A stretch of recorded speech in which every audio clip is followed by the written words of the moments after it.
दोस्तों ये कहावत तो आपने सुनी होगी कि जब पानी सर से ऊपर निकलने लगे तो आपको सही टाइम पर एक्शन लेते हुए उसे रोकना ज़रूर चाहिए, नहीं तो आपको दिक्कत का सामना करना पड़ सकता है। आज ठीक कुछ इसी तरीके का काम भारत के विदेश मंत्री, जिन्हें हम एक्सटर्नल अफेयर्स मिनिस्टर यानी एस जयशंकर के नाम से जानते हैं, उन्होंने ऐसा एक्शन लिया है। असल में एक सप्ताह पहले विदेश मंत्री ब्रिटेन की यात्रा पर जाते हैं और ब्रिटेन के साथ कुछ रिलेशन अच्छे करने की कोशिश की जा रही है। बिकॉज ट्रंप आते ही न सिर्फ उन्होंने भारत, चीन जैसे देशों पर टैरिफ लागू किया है, बल्कि ब्रिटेन को भी इसका शिकार होना पड़ा है। अब ब्रिटेन चाहता है कि भारत के रास्ते एक नया समाधान निकाला जाए, इसीलिए भारत के साथ इम्पोर्टेंट मीटिंग्स की जा रही हैं।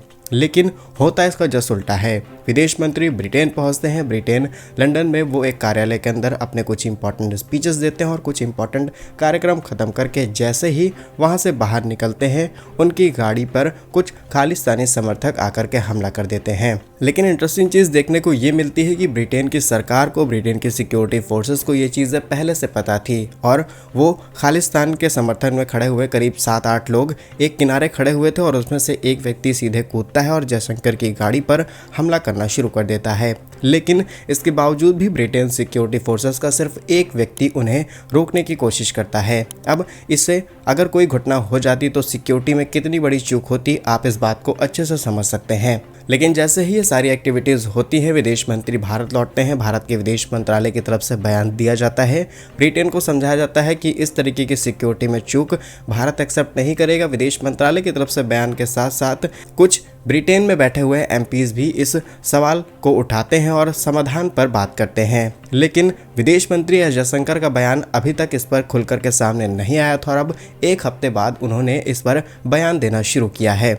और शायद ब्रिटेन भी अब एक्शन लेना शुरू करे, क्योंकि जब तक प्रदेश का बड़ा नेता या फिर बड़ा मंत्री किसी चीज़ पर बोलता नहीं है, तब तक ये देश भारत जैसे देशों को कुछ समझते ही नहीं है। जबकि आज इनके देश की हालत बहुत बुरे हालातों में पहुंच चुकी है। आइए समझते हैं विदेश मंत्री एस जयशंकर ने क्या बयान दिया है, भारत और ब्रिटेन के रिलेशन कैसे हैं और अगर ब्रिटेन ने भारत के खिलाफ जाने की कोशिश की तो ब्रिटेन के साथ क्या होगा। नमस्ते, मेरा नाम दीपक है। आप देखना शुरू कर चुके हैं हमारा नया एपिसोड, जहां पर हम बात करते हैं अंतर्राष्ट्रीय मुद्दों की बहुत ही सरल भाषा में। यदि आपको हमारा काम पसंद आए तो वीडियो को लाइक और चैनल को सब्सक्राइब जरूर कीजिएगा। जैसा कि हमने आपको बताया कि विदेश मंत्री एस जयशंकर ब्रिटेन जाते हैं। ब्रिटेन में उनकी गाड़ी पर हमला किया जाता है और उसके बाद भारत की तरफ से बयान दिया गया। लेकिन विदेश मंत्री ने अभी तक इस पर कोई बयान नहीं दिया था और फाइनली उन्होंने बयान देना शुरू किया है। भारत ने एक बार फिर ब्रिटेन से कहा है कि वो पूरी तरीके से भारत विरोधी जो गतिविधियां उनके देश के अंदर हो रही है, उन्हें किसी भी हालत में रोका जाए। इसके अलावा भारत के जितने भी कार्यालय ब्रिटेन के अंदर मौजूद हैं, उन पर एक्शन लिया जाए, उनकी सिक्योरिटी और ज्यादा इनहेंस की जाए। भले ही उन्हें किसी और देश से सिक्योरिटी लानी पड़े या फिर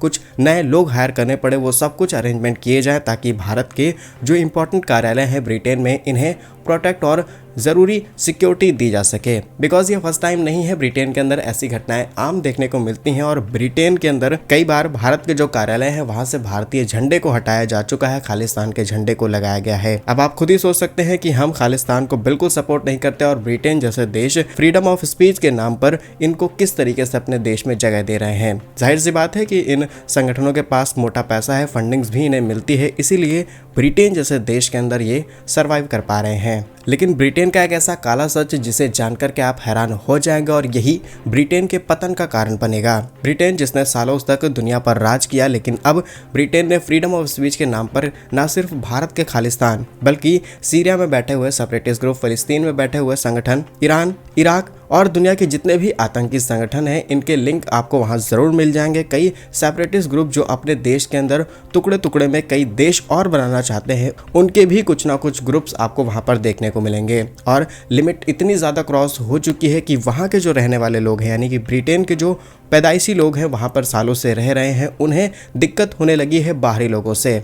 वहीं कुछ रिपोर्ट्स का मानना है कि ब्रिटेन में मुस्लिम आबादी भी बहुत ज़्यादा बढ़ती चली जा रही है और इससे बड़ी बात यह है कि वहाँ पर जो ये आबादी बढ़ रही है उसमें पाकिस्तान, बांग्लादेश के लोग शामिल हैं। अब आप समझ सकते हैं कि इन लोगों की मानसिकता क्या होती है, लेकिन हम 100% किसी को गलत नहीं ठहरा रहे हैं। इसमें से 10% लोग सही हो सकते हैं, लेकिन 90% लोग आपको खराब मिलेंगे। तो कुछ ये चल रहा है ब्रिटेन के अंदर। इसके अलावा विदेश मंत्री ने एक और चीज़ को हाईलाइट किया। उन्होंने ना सिर्फ ब्रिटेन की सिक्योरिटी को लेकर के बात कही है, इसी के साथ प्रधानमंत्री कीर स्टारमर, उप पीएम एंजेला रेनर और इसके अलावा विदेश सचिव डेविड लेमी सबको एक तरीके से समझाया है कि सिक्योरिटीज आपको इनहेंस करनी पड़ेगी, अदरवाइज भारत और यूके के रिलेशन खराब हो सकते हैं। और अब हम आपको बताते हैं कि ब्रिटेन अगर भारत से दूर चला गया तो ब्रिटेन को कितना ज़्यादा नुकसान उठाना पड़ेगा। कि भारत और ब्रिटेन के बीच लगभग 21 बार नेगोशिएशन हो चुके हैं बायलैटरल ट्रेड में इंपॉर्टेंट फ्री ट्रेड एग्रीमेंट को लेकर के। ये एक ऐसा ट्रेड एग्रीमेंट है जिसके तहत कुछ इंपॉर्टेंट गुड्स एंड सर्विसेज पर टैक्स नहीं लेते, चाहे हम उनके देश के अंदर एक्सपोर्ट करें या फिर उस देश से इंपोर्ट करें,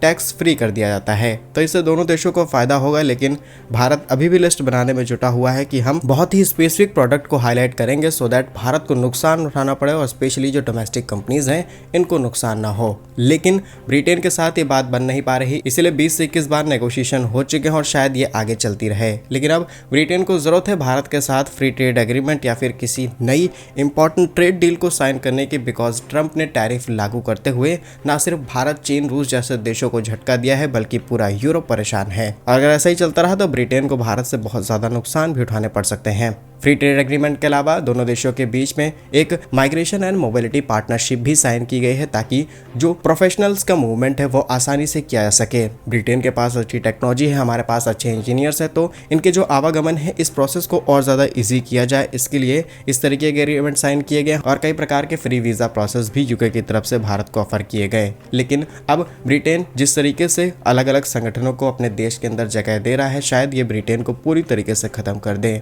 एक तरफ ब्रिटेन भारत को बहुत अच्छा दोस्त बताता है, एक तरफ भारत के साथ ज्वाइंट मिलिट्री एक्सरसाइज की जाती हैं, डिफेंस को लेकर के तमाम एग्रीमेंट्स हमने साइन कर रखे हैं। रोल्स रॉयस के साथ भारत अपने 5th जनरेशन फाइटर जेट के इंजन को ले सकता है। लेकिन इस तरीके के संगठनों को प्रमोट करके कनाडा ने क्या उखाड़ लिया ये आप अच्छे से जानते हैं। ट्रूडो पूरी तरीके से खत्म हो गया और ब्रिटेन भी ऐसा करता रहा तो डेफिनेटली ब्रिटेन को नुकसान उठाना पड़ेगा। तो विदेश मंत्री के इस बयान पर आप क्या सोचते हैं, जहां पर उन्होंने न सिर्फ एक अपना पक्ष रखा बल्कि उनके प्रधानमंत्री, उप प्रधानमंत्री, विदेश प्रवक्ता सबको सही डायरेक्शन में बताया है कि आपको क्या काम करना चाहिए और कुछ इंटरनली भी बात की गई है। कमेंट में अपने ओपिनियन जरूर शेयर कीजिएगा। भारत के ऐसे ही वीडियोस पाने के लिए वीडियो को लाइक, चैनल को सब्सक्राइब जरूर कीजिए। वंदे मातरम, भारत माता की जय।